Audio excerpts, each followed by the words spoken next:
চাঞ্চল্যকর তথ্য, যা বদলে দিতে পারে পুরো পরিস্থিতি। সোমবার সকালে নিজের ভেরিফাইড ফেসবুকে দেওয়া এক পোস্টে ইলিয়াস হোসাইন দাবি করেন তিনি ওবায়দুল কাদের দেশে থাকার খবর জেনেছেন। পোস্টে ইলিয়াস লিখেন, অত্যন্ত বিশ্বস্ত সূত্রে জেনেছি ওবায়দুল কাদের দেশে আছেন। যাকে তাজিন আপনার বিজনেস একটা শোতে প্রেজেন্টার ছিল, আপনার সঙ্গে ওইখানেই পরিচয় এবং সেখান থেকে আপনারা প্রেম করে বিয়ে করেছেন আমি যতটুকু জানি।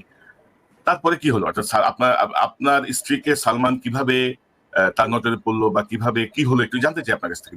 দর্শক, আজকের এই ভিডিওটি দেখলে আপনারা রীতিমতো অবাক হয়ে যাবেন।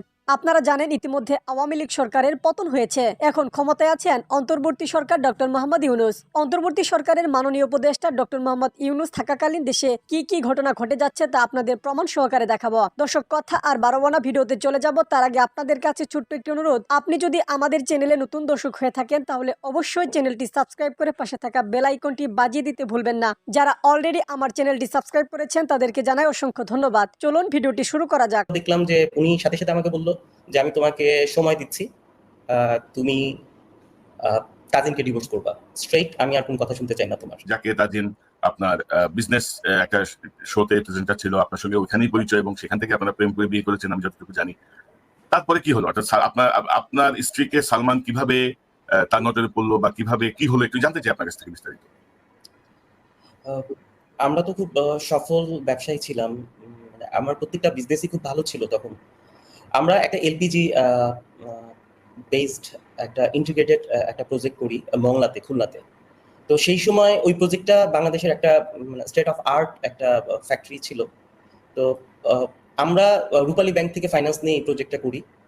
তো তখন আরো কয়েকটা বাংলাদেশের অনেক বড় বড় কয়েকটা গ্রুপ লাইক ওরিয়ন, এসালোম, নাভানা, এরাও এই ধরনের ফ্যাক্টরিগুলো শুরু করে। তো আমরা এটা ইউরোপিয়ান টার্কিতে করেছিলাম। আমার ব্যাংক লোন ছিল অত্যন্ত কম, এবং সেই সময় দেখা যায় আমার পরে যারা মেশিনপত্র নিয়ে আসছে, মংলা পোর্ট এবং এনবিআর সবার মেশিনপত্র খালাস করার থেকে বিরত ছিল।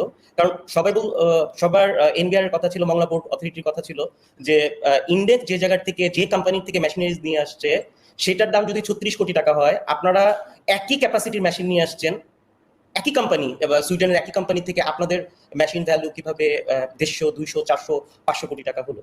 তো এটা বেসিক্যালি সালমান এফ রহমান সাহেবের কানেও গেল যে আমরা খুব অল্প টাকা দিয়ে একটা খুব ভালো ফ্যাক্টরি করেছি। এবং ওই এলাকায় মংলায়, আমি যে এলাকায় করেছি, সবাই হাসাহাসি করতো যে আমি যখন ফ্যাক্টরিটা শুরু করলাম যে এই ধরনের প্রত্যন্ত এলাকায় কোনো রাস্তা ছিল না, এই এত অল্প টাকা কিভাবে ফ্যাক্টরিটা হলো। তো তাজিনের সাথে যেহেতু সালমান সাহেবের 21 টিভি সূত্রেই একটা পরিচয় ছিল, তো উনি একসময় শুনে তাজিনের সাথে কমিউনিকেশন করে আমাদের ফ্যাক্টরিটা উনি ভিজিটে আসলো। উনি এবং উনার সাথে তৎকালীন বেক্সিমকো ফার্মার যিনি এমডি ছিলেন পাপন সাহেব, উনারা আসলেন। এসে দেখে বললো যে আউটস্ট্যান্ডিং, তুমি এত অল্প টাকায় এত সুন্দর একটা ফ্যাক্টরি করেছো এবং অল ইউরোপিয়ান টার্কি মেশিন। এরপরে একটু ওনার সাথে পারিবারিকভাবে আমাদের একটু ভালো সম্পর্ক হলো। এরপরে আমি আরেকটা প্রজেক্ট করলাম পটুয়াখালীতে, কুয়াকাটায় একটা অত্যাধুনিক কোল্ড স্টোরেজ, ব্লক আইস। আমরা ইলিশ মাছটা ফ্রিজ করতাম এবং ব্লক আইস কৃষকের জেলেদের কাছে ব্লক আইস এবং তেল দিতাম। অ্যাগনেস্ট অফ দিস ওরা আমাদের ইলিশ মাছ যেটা ধরতো ন্যায্য মূল্যে ওরা আমাদের দিয়ে দিত। তো এই ধরনের 4-5টা আমি খুব ভালো তখন আমার প্রজেক্ট ছিল। তো সালমান সাহেব এগুলো ভিজিট করার পরে তখন যেটা বেসিক্যালি হয়েছিল, সালমান সাহেবকে কোনো ব্যাংক ফাইন্যান্স করতে ছিল না ওনার কিছু সমস্যার কারণে। তো উনি বারবার তাজিনকে ইনসিস্ট করছিল যে কোনোভাবে আমাদের এই বিজনেসে ঢুকা যায় কিনা।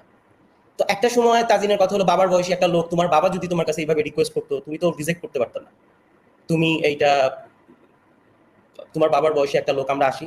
তো সালমান সাহেব তখন খুব অত্যন্ত আন্তরিকভাবে বললো যে আমরা কখনোই পার্টনারশিপ বিজনেসে যাই না। তো আমি বললাম যে আপনার সম্পর্কে তো মার্কেটে অনেক ধরনের কথাবার্তা, আপনি বিজনেস নিয়ে নিবেন, ওভার বড় করবেন, 10 টাকার প্রজেক্ট 100 টাকা করে ফেলবেন।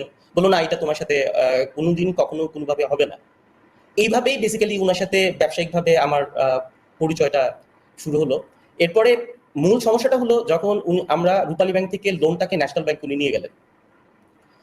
ন্যাশনাল ব্যাংকে যখন উনি লোনটা নিয়ে গেলেন, তখন যে জিনিসটা হলো, আমি খুব প্রচন্ডভাবে আপত্তি করলাম যে আমাদের প্রজেক্ট ভ্যালু যেটা ছিল, একটা বিজনেস ফিজিবল হওয়ার জন্য যে পরিমাণ লোন দরকার, উনি লোনগুলো অনেক বেশি নেওয়া শুরু করলেন ব্যাংকগুলোর থেকে।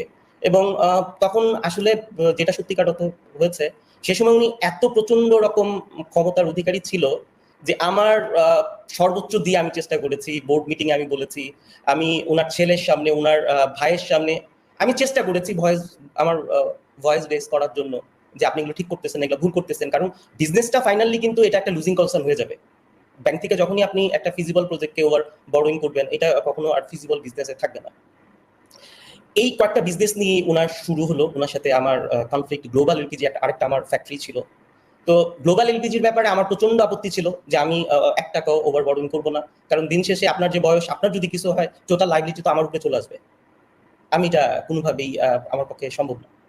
তো উনি বললো যে তুমি তাজিনের নামে শেয়ার ট্রান্সফার করো, তাজিন তো আমার সাথে কমফোর্ট ফিল করছে, তোমার তো অনেক বিজনেস আছে, তোমার তো এগুলা কোনো সমস্যা না। তো আমি বললাম যে আপনি আমার ব্যাংক অ্যাডজাস্ট করে দেন, তাজিনের ব্যাংক অ্যাডজাস্ট করেন, আমরা আপনার সাথে বিজনেস করবো না।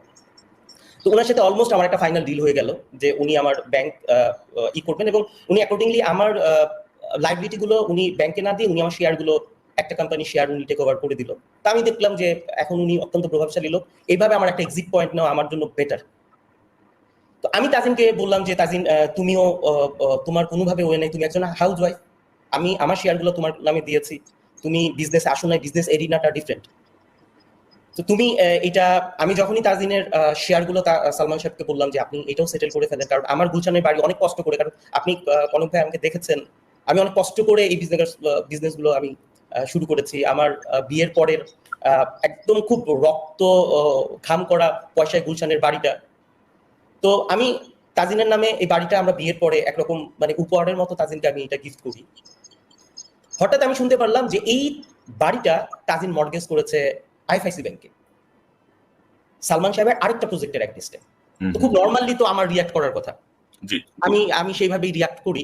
হয়তো আমার ব্যবহারটা একটু ছিল, একটু আমি কর্কশ ভাবেই হয়তো বলেছি, কারণ আপনি কনক ভাই, আমার কনজুগাল লাইফে তাজিনের সাথে 10 বছর সম্পর্ক ছিল। তাজিন কখনো বলতে পারবে না আমি কখনো মানে একটু জোরে কথা বলেছি ওর সাথে বা খারাপ ব্যবহার করেছে। আমাদের 10 বছরের বিয়ের সময় ভিতরে তাজিনের অনেক ক্ষোভ ছিল আমার প্রতি, যে হাজবেন্ড ওয়াইফের অনেক সময় ঝগড়া হয়, মনোমালিন্য হয়, তোমার সাথে আমার কোনো উপায় নাই ঝগড়া করার। হঠাৎ এর ভিতরে একদিন সালমান সাহেব ওনার অফিসে আমাকে ডাকলো। এর ভিতরে কিন্তু সালমান সাহেবের সাথে আমার যেটা হয়েছে, আমার প্রচন্ড রকম সমস্যা হয়েছে, কিন্তু এটা অফিসের ভিতরে, বোর্ড মিটিং এর ভিতরে। উনার একজন গ্রুপ ডিরেক্টর ছিলেন সেই সময়, উনিও সালমান সাহেবকে বলেছে যে মুনির তো সম্ভবত ভদ্রলোকের নাম আজমল কবির, উনার গ্রুপ ডিরেক্টর, যে আপনি মুনির ঠিক কথা বলছে, আপনি এগুলো করতেছেন। এবং আমি কিন্তু যেটা হয়েছে, আমি এক পর্যায়ে বিরক্ত হয়ে বলছি যে আপনি নামাজ পড়ার দরকারটা কি আপনার, আপনি নামাজও পড়তেছেন, মিথ্যা কথাও বলতেছেন, আপনি ব্যবসায়িক কাজগুলো ঠিক করতেছেন না। তো হঠাৎ এর ভিতরে উনি একদিন আমাকে ডাকলো, এখন যিনি বাংলাদেশ সুপ্রিম কোর্টের বার কাউন্সিলের জেনারেল সেক্রেটারি শাহ মঞ্জুর ভদ্রলোকের নাম, উনি সালমান সাহেবের পার্সোনাল লয়ার, উনি উপস্থিত ছিলেন। তো উনি আমাকে একটা 300 টাকার স্ট্যাম্পটা বললো যে আপনি পড়েন। তো আমি মনে করেছি আমার ব্যবসায়িক কোনো কাগজপত্র। আমি পড়ার পরে দেখলাম যে উনি সাথে সাথে আমাকে বললো যে আমি তোমাকে সময় দিচ্ছি, তুমি তাজিনকে ডিভোর্স করবা স্ট্রেইট, আমি আর কোনো কথা শুনতে চাই না তোমার অনেক বেয়াদবি, আপনি তো জানেন উনি বাংলা একটু ভেঙে ভেঙে বলে, তোমার অনেক বেয়াদবি, তোমার অনেক উদ্ধত্তপনা আমি সহ্য করেছি, নো ওয়ে, তুমি এখন এই মুহূর্তে তোমার বাসার থেকে বের হয়ে যাবা, কারণ বাড়িটা এখন তোমার না, এটা আইএফআইসি ব্যাংকে মর্গেজ করা তোমার বাড়ি, আর বাড়ি তোমার হলো তাজিনের নামে, এখন তুমি স্ট্রেইট হয়ে বের হয়ে যাবা। এর ভিতরে তো আমি বললাম যে দেখেন, আমার সাথে যদি আমার কোনো সমস্যা থাকে, পার্সোনাল সমস্যা থাকে, আমার ফ্যামিলি আছে, তাজিনের ফ্যামিলি আছে, কারণ তাজিনের বাবা মা কিন্তু বিয়ের পরে আমার বাসায় তাজিনের বাবা মাকে আমি রাখতাম, তাজিনের ভাইও আমার বাসায় থাকতো। আমি আসলে আমার শিক্ষা, আমার ফ্যামিলির যে ব্যাকগ্রাউন্ড, কাউকে অসম্মান করা বা কাউকে ছোট করার মন মানসিকতা আমার ফ্যামিলি আমাকে দেয়নি, আমি ওইভাবে গ্রুমড হইনি। তো আমি আসলে আমি কেউ কাছে বলতেও পারছি না যে আমি সালমান এফ রহমানের এগেইনস্টে আমি কিছু বলবো, এটা বিশ্বাসযোগ্য না, এটা কেউ বিশ্বাস করবে না। ওনার বয়স, ওনার সামাজিক অবস্থান, আমি বিষয়টা আসার পরে আপনি কি তাজিনের সঙ্গে কথা বললেন, তাজিন কি বলে বা তার তাজিন যেটা করলো ওই দিনই, আমি ওমরা হজ করার জন্য আমি আমার অফিসের আমার যিনি ব্যক্তিগত সহকারী ছিল, আমি তাকে নিয়ে ওমরা হজ করতে যাই। আমার কাছে মনে হয়েছিল কোনো একটা সমস্যা হতে পারে, তো আমি চিন্তা করছি খুব নর্মালি যে আল্লাহর ঘরে কান্নাকাটি করলে, রসুল করিম সাল্লাল্লাহু আলাইহি ওয়াসাল্লামের রওজা মুবারকে কান্নাকাটি করলে হয়তো এই সমস্যাগুলোর থেকে আমি ওভারকাম করতে পারবো।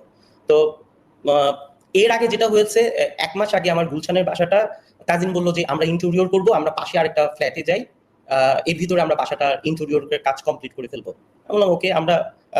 আমার বাসা ছিল 123 নম্বর রোডে 37 নম্বর বাড়িতে। 124 নম্বর রোডে আমরা একটা ফ্ল্যাটে ওই সময় আমরা শিফট হওয়ার পরে ওই বাসার থেকে আমি ওমরা করতে যাই। ওমরা করার পরে আসে নর্মালি আমি এয়ারপোর্টে গেলে তাজিন আমাকে নিয়ে আসতো, আমার অফিসের লোক সহ। তো আমার যারা সিকিউরিটি ছিল সেই সময় দেখলাম যে তাদের মনটা একটু ভার। আমি বললাম যে আপনার ম্যাডাম বললো ম্যাডাম আসে না। আমি বাসায় যাওয়ার পরে দেখলাম যে খুব তাড়াহুড়া করে চলে যাওয়ার, ওর জাস্ট অর্নামেন্ট গুলো, আর ওই বাসায় আমাদের কোনো বেশি ফার্নিচারও ছিল না, আমরা জাস্ট কিছু সময়ের জন্য ওই বাসায় 124 নম্বর রোডের বাসায় উঠেছিলাম। তো 124 নম্বর রোডে তাজিনের কোনো কিছুই মানে ওর পার্সোনাল জিনিসগুলা স্টাফগুলো নিয়ে গেছে। তো আমি মোবাইলে ফোন দিলাম, মোবাইলে ও পিক করতেছিল না। ওর মাকে আমি ফোন দিলাম, ওর মা বললো হ্যাঁ তোমার সাথে খারাপ, ওর একটু রাগ করেছে, 1-2 দিন পরে চলে আসবে, তুমি এটা নিয়ে টেনশন করো না। তার ঠিক আমি আসার ঠিক 1 থেকে 2 ঘন্টা পরে সালমান এফ রহমান সাহেব আমাকে ফোন দেয়। ফোন দিয়ে উনি বলেন যে আমি যেটা বললাম শাহ মঞ্জুর সহ সুপ্রিম কোর্টের সম্ভবত উনি সাধারণ সম্পাদক এখন, বললো যে এই 300 টাকার স্ট্যাম্পটা পড়েন। তো ওই জায়গায় আমি তখন দেখলাম যে ওনারা খুব প্রচন্ড ভাবে মানে কিছু একটা করবেন। আর সালমান এফ রহমান সাহেব খুব শর্ট টেম্পার্ড লোক, হঠাৎ করে উত্তেজিত হয়ে যান। এই জিনিসটা আমি জানতাম, আমি কাছ থেকে দেখেছি উনি ওনার স্টাফদের সাথে, মানুষের সাথে বা ব্যবসায়ীদের সাথে কিরকম খারাপ ব্যবহার করে। তো আমি বললাম যে আমি যদি এই ধরনের কিছু হয় এটা তাজিনের ফ্যামিলির আমাকে বলতে হবে, তাজিনের আমাকে বলতে হবে। আমি সাহস নিয়েই বলেছি আমি এটাই সিগনেচার করবো না, কোনোভাবেই আমি করবো না। আর ওই জায়গায় একটা কন্ডিশন ছিল যে আমি তাজিনের অ্যাগেনস্টে সোশ্যাল মিডিয়া বা কোনো পত্রিকায় কোনো স্টেটমেন্ট দিতে পারবো না। আমি তাজিনের নামে যেসব শেয়ার ট্রান্সফার করেছি সেগুলো আমি রিক্লেম করতে পারবো না। আর সবচেয়ে ভয়াবহ যেটা ছিল, আমার ছেলের সাথে আমার অ্যাটাচমেন্টটা অত্যন্ত মানে ও আমার কাছেই রাতে থাকতো, মানে ওর জগৎটা আমাকে নিয়েছিল। তো আমার ছেলের আমি কাস্টডি যেতে পারবো না। মানে এটা আমি মানে পৃথিবীর কোথাও আছে কিনা, আমি যদি পৃথিবীর সবচেয়ে খারাপ একজন বাবা হই, আমি যদি খুব নিকৃষ্ট একজন মানুষ হই, আমার ছেলের রাইটস থেকে তো পালাবো না, কোথায় পালাবো? পালাবো না, কোথায় পালাবো, এমনই বলেছিলেন আওয়ামী লীগের সাধারণ সম্পাদক ওবায়দুল কাদের। কিন্তু সরকার পতনের পর থেকেই তিনি অন্তরালে। কেউ বলছেন ওবায়দুল কাদের 5 আগস্টই যশোর সীমান্ত দিয়ে ভারতে চলে গেছেন, কেউ দাবি করছেন তিনি সংযুক্ত আরব আমিরাতে অবস্থান করছেন। আবার কিছু সূত্র বলছে তিনি গণ অভ্যুত্থানের পরও 3 মাস 5 দিন দেশেই ছিলেন। নানা গুঞ্জনের মাঝে এবার প্রবাসী সাংবাদিক ইলিয়াস হুসাইন প্রকাশ করলেন চাঞ্চল্যকর তথ্য, যা বদলে দিতে পারে পুরো পরিস্থিতি। সোমবার সকালে নিজের ভেরিফাইড ফেসবুকে দেওয়া এক পোস্টে ইলিয়াস হুসাইন দাবি করেন তিনি ওবায়দুল কাদের দেশে থাকার খবর জেনেছেন। পোস্টে ইলিয়াস লিখেন, অত্যন্ত বিশ্বস্ত সূত্রে জেনেছি ওবায়দুল কাদের দেশেই আছেন। তিনি দেশ ছেড়েছেন কিংবা মারা গিয়েছেন, এসব খবর পরিকল্পিতভাবে ছড়ানো হচ্ছে।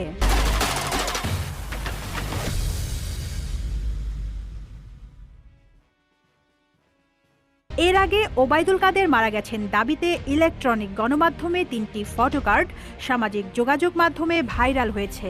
তবে তথ্য যাচাইকারী প্রতিষ্ঠান রিউমার স্ক্যানার বলছে প্রচারিত ফটোকার্ডগুলো ভুয়া। প্রতিষ্ঠানটি এক প্রতিবেদনে জানায় ওবায়দুল কাদের মারা গেছেন দাবিতে গণমাধ্যমগুলো কোনো ফটোকার্ড কিংবা সংবাদ প্রকাশ করেনি, বরং সেসব গণমাধ্যমগুলোর ডিজাইন নকল করে আলোচিত ফটোকার্ডগুলো প্রচার করা হয়েছে। এই বিষয়ে অনুসন্ধানে আলোচিত ফটোকার্ডগুলোতে উল্লেখিত দাবিগুলোর সত্যতা যাচাইয়ে প্রাসঙ্গিক একাধিক কিওয়ার্ড সার্চ করেও গণমাধ্যম কিংবা সংশ্লিষ্ট অন্য কোনো নির্ভরযোগ্য সূত্রে ওই দাবিগুলোর সত্যতা পাওয়া যায়নি। পরবর্তীতে আলোচিত ফটোকার্ডগুলো পৃথকভাবে যাচাই করে কোনো সত্যতা পায়নি রিউমার স্ক্যানার। এদিকে বিভিন্ন গণমাধ্যমের খবরে দেখা যায় ভারতে আত্মগোপনে থাকা আওয়ামী লীগ নেতাদের ধারণা জটিলতা এড়াতে ওবায়দুল কাদের দিল্লিতে থাকতে পারেন, কেননা আত্মগোপনে থাকা বেশিরভাগ নেতাই তার খোঁজ নেওয়ার চেষ্টা করছেন। তারা কলকাতায় অবস্থান করছেন। এই নেতারা আওয়ামী লীগ সরকারের পতনের জন্য ওবায়দুল কাদেরকেই দুষছেন। এজন্যই কলকাতায় ওবায়দুল কাদেরের সঙ্গে নেতাদের দেখা হলে বিব্রতকর পরিস্থিতি সৃষ্টির আশঙ্কা রয়েছে বলে জানান পলাতক নেতারা। অবশ্য কেউ কেউ এখনও বলছেন কয়েক দফা সীমান্ত পার হওয়ার চেষ্টা করেও ব্যর্থ হয়েছেন ওবায়দুল কাদের। Rizwana Rinti, news desk. দর্শক, সম্পূর্ণ ভিডিওটি দেখলেন, আশা করি বিষয়টি বুঝতে পেরেছেন। এই নিয়ে আপনার গুরুত্বপূর্ণ মন্তব্যটি অবশ্যই কমেন্ট বক্সে জানিয়ে দিবেন। ধন্যবাদ।